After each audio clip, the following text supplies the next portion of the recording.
Tita, nandyan po ba si tatay? Tita, Ano ba? Tingin mo, tanungan ba ako na nawawalang tao? Di ko alam. sorry po tita. Nagtatanong lang naman po ako. Walang utak. Hoy, Gaga! Ano inuupo-upo mo dyan?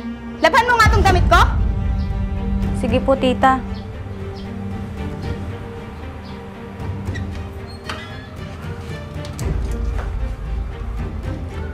Tita, tapos ko na pong laban yung damit nyo. Alam mo, kanina pa may mabaho sa labas. Para may dumi ng aso. Tingnan mo nga. Sige po tita, tatapusin ko muna po yung assignment ko. Pagkatapos po nun, saka po ako magwawalis sa labas. Anong assignment? Ngayon ka na magwalis. Hindi na ako makatiis sa baho. Pero tita, marami pa po akong sasagutan. Pero hayaan nyo po, pagkatapos ko po, wawalisin ko po yung dumi ng aso. Puro ka palusot! Pag inutusan ka, sumunod ka!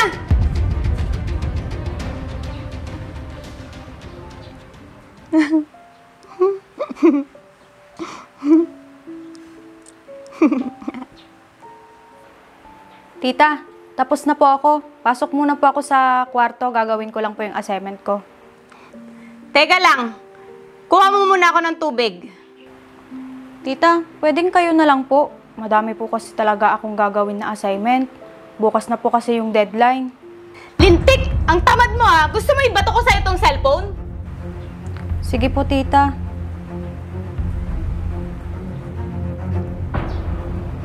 Tita, ito na po yung tubig.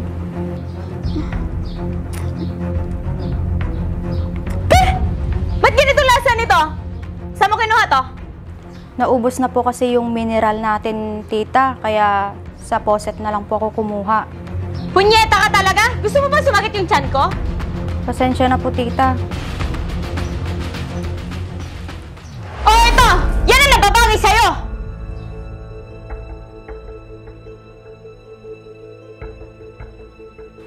Kahit kailan talaga, walang laman yung utak mo! Pasensya na po, tita. Hindi na po mauulit. Boba ka talaga? Malis ka na nga sa harap ko! Opo, tita.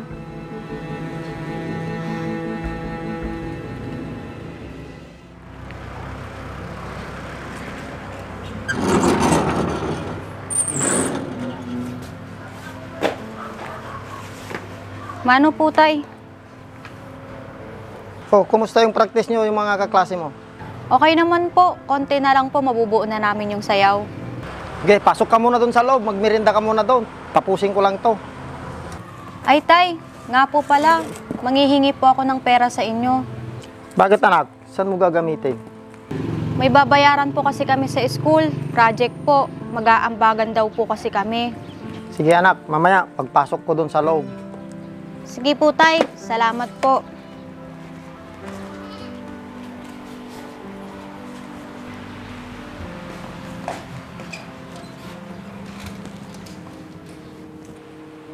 Oo nga, Mars. Natatawa ako sa trending na yon.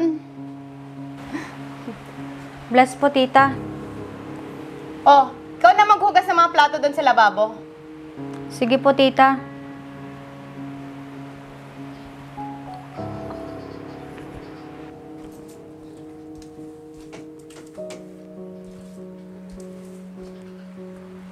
Sandra! Gina, nakita mo ba si Sandra? Bakit po, tay? Ito, Sandra, anak. Kasya na ba sa project mo?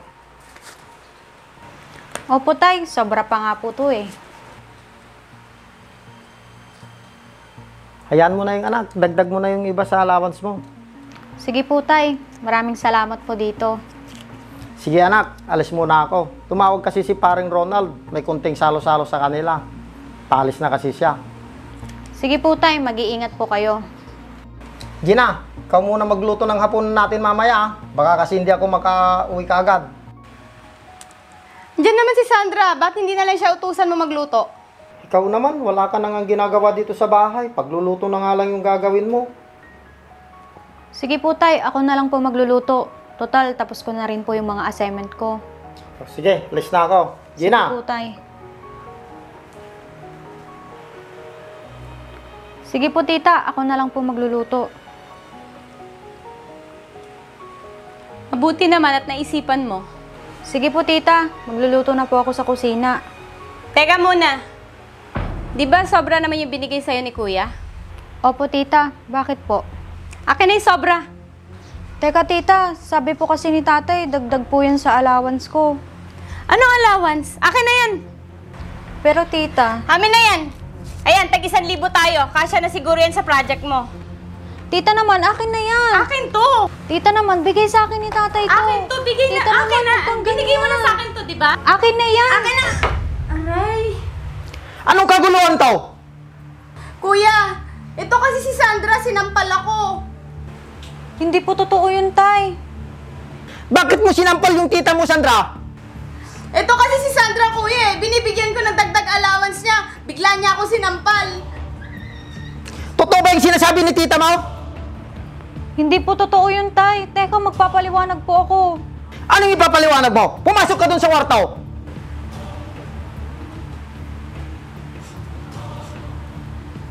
Buti nga sa'yo. Ano bang ginagawa mo? Pumasok ka dun sa kwarto. Amin ang cellphone. Di ka pwedeng gumamit ng cellphone ha, ng buong linggo. Opo, tay.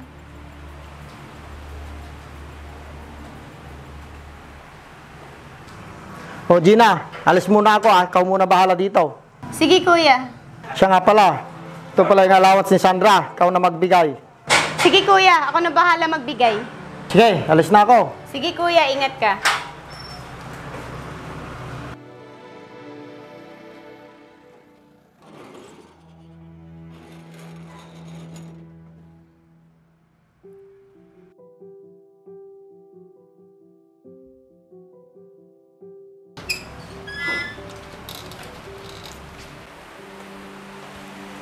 Hoy! Hugasan mo nga yung mga plato doon. Opo, tita.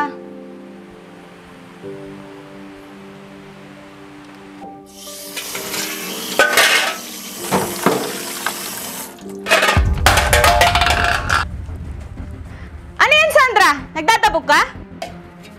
Hindi po, tita. Nahulog ko lang po yung takip ng kaldero. Kahit kailan talaga ang tanga-tanga mo. Sorry po, tita. Aba, at parang galit ka pa. Lalaban ka na ba? Hindi po, tita. Sabihin mo lang kung lalaban ka. Anak sa labas. Anong sinasabi niyo, tita? Anong anak sa labas? Maswerte ka pa nga eh. Kahit anak ka sa labas, itinuring ka pa rin anak ni kuya. Ha? Ano pong sinasabi niyo? Wala, ang sabi ko yung anak ng kapitbahay. Hindi, tita. Narinig ko po yung sinabi niyo eh. Narinig mo pala eh. Ba't nagtatanong ka pa? Eh, ba't niyo po nasabi yan? Eh, anak naman po ako ni nanay at tatay. Oo, anak ka. Pero yun ang pagkakaalam mo. Teka, tita. Naguguluhan po ako. Ba't niyo po sinasabi yan? Hindi po magandang biro yan, ha? Bakit? Mukha ba ako nagbibiro? Anak ka ng nanay mo sa ibang lalaki. Ba't ang galing mong gumawa ng kwento? Bakit? Diyan ka ba nagiging masaya? Ang manira ng buhay ng iba? Hindi ako gumagawa ng kwento. Dapat kasi bago namatay ang nanay mo, pinagtapat niya muna sa'yo ang lahat. Na lumandi siya sa ibang lalaki, tapos babalik siya kay kuya, disgasyada na. Hindi ako naniniwala sa'yo. Mahal ni nanay si tatay, kaya hindi niya magagawang lokohin siya. Mahal? Talaga ba? Sabihin mo yan sa malandi mong nanay. Hindi makontento sa isang lalaki, kaya nagpabuntis sa iba. Hindi yun totoo, tita. Nagsisinungaling ka lang. Bahala ka kung hindi ka maniniwala. Tanga lang kasi ang kuya ko eh. Niloko na siya at lahat-lahat ng nanay mo. Inako pa din kahit hindi niya anak. Hindi totoo yan. Hindi totoo yung sinasabi mo. Aba? At ginawa mo ba akong sinungaling? Halika nga dito! Tita, ano ba? Nasasaktan ako, tita. Tita, ano ba? Tita, dapat namatay ka na kasama ng nanay mo. Tita, nasasaktan ako. Ikaw ang Ano tanga Gina? talaga. Anong ginagawa mo sa anak ko?